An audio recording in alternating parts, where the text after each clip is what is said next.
Another day, another story. Lie detectors, or polygraphs, are controversial when it comes to their accuracy and reliability. They measure physiological responses like heart rate, blood pressure, breathing rate, and skin conductivity while a person answers questions. The idea is that lying causes stress, which leads to measurable changes in these responses.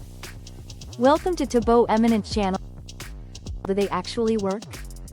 Not 100% accurate. While polygraphs can sometimes detect deception, they are not foolproof. Factors like anxiety, nervousness, or even medical conditions can cause false positives, innocent people appearing deceptive.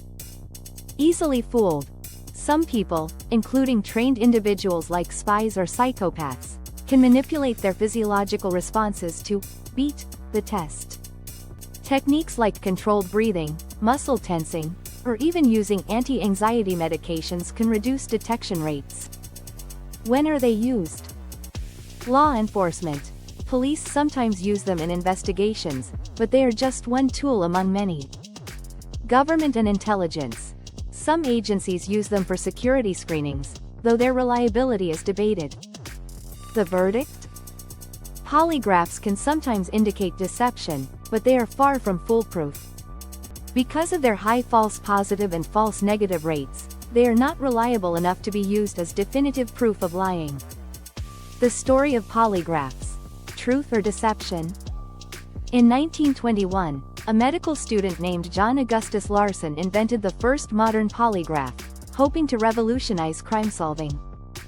His device, which measured blood pressure, breathing, and pulse changes, was quickly embraced by law enforcement. The idea was simple: when people lie, their bodies betray them.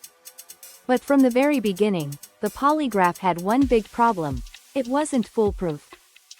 Infamous cases and controversies. One of the most famous cases involving a polygraph was the Green River Killer case in the 1980s.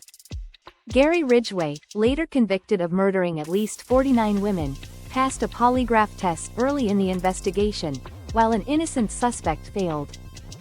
The mistake allowed Ridgway to continue killing for years before he was finally caught through DNA evidence. Another shocking failure occurred in the Aldrich Ames case. Ames, a CIA officer turned Soviet spy, passed multiple polygraph tests while actively betraying his country. His ability to remain calm under pressure exposed a fundamental flaw in lie detection. Some people can simply control their responses. Beating the test. Over the years, experts and criminals alike have developed ways to beat the polygraph. Some common tricks include tensing muscles or biting the tongue during control questions to create false stress baselines. Breathing techniques to regulate heart rate. The future of lie detection. Because of these issues, courts rarely accept polygraph results as evidence. Scientists are now working on new technologies, like brain scans, fMRI, and AI-driven facial analysis, to detect deception more reliably. So, do lie detectors actually work? Sometimes, but not well enough to be trusted with life or death decisions. A staple of crime television shows is the image of a suspect sweating nervously in an interrogation room as the detectives use a polygraph test to decide whether the suspect is innocent or guilty. The polygraph, frequently shown on these television programs as a surefire way to determine a person's guilt, is more popularly known as a lie detector, given its objective to catch people in a lie. But is the lie detector as accurate as we're led to believe by pop culture? In short, lie detector might not be the best nickname for the polygraph. Polygraphs measure the perspiration, pulse rate, and other physiological factors of the person who is being tested. In this way, polygraph tests are accurate at measuring what they're supposed to be detecting: nervous excitement. When a person is undergoing a polygraph test, the administrator of the test begins by asking two types of control questions. Questions which the person is expected to answer truthfully and questions which the person is expected to answer with a lie. Often the administrator will ask the subject to write down a number and then ask, "Did you write 1? Did you write 2?" and so on to solicit the desired responses. This way, when the administrator of the test asks more relevant questions later on, the subject's physiological reactions can be compared with the reactions to the control questions in order to determine whether or not the subject is telling the truth. However, it's possible for people to make themselves react in a more excited way even when answering questions truthfully. If the control questions do not accurately show how the person reacts when lying, it is more difficult for the administrator to definitively decide whether or not the person is lying when answering relevant questions. So, while the polygraph might be effective at measuring physiological factors associated with being nervous, that does not necessarily mean it is always able to differentiate between a person lying and a person telling the truth. Knowing that it is possible to manipulate the results of a polygraph test makes the polygraph as a lie detector fairly unreliable on its own. In addition, the polygraph is measuring physiological factors that are associated not just with lying but also with being nervous, a common feeling one might experience when being interrogated. That is why in recent years police officers have strayed from fully relying on polygraph tests as definitive proof of a person's innocence or guilt. Overall, it is important to consider the chance for error when examining the results of a polygraph test, but it is possible to catch a person in a lie. The man who fooled the lie detector in 1962, a young bank teller named James Allen, was accused of embezzling $10,000 from the vault of a small-town bank in Ohio. There were no witnesses, no fingerprints, and no security cameras, just a growing suspicion from his boss.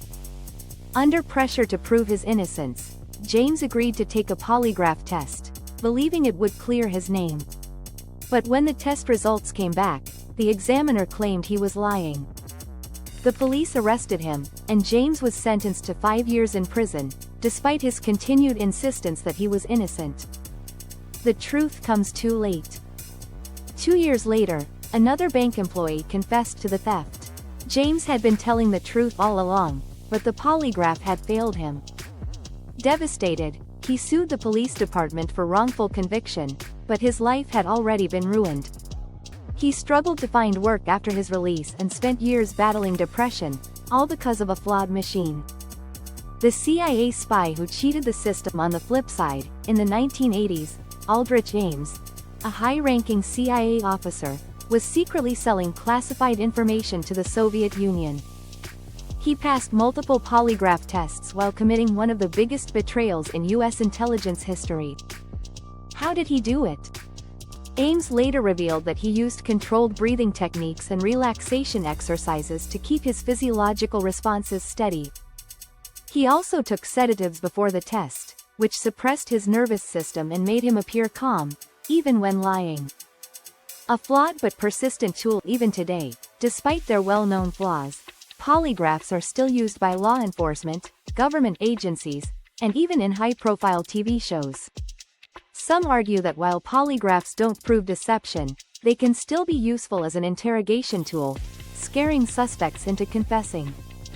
But whether innocent or guilty, history has shown that polygraphs don't always reveal the truth. Sometimes, they just tell the story we want to believe. Thanks for watching. Request you to subscribe the channel.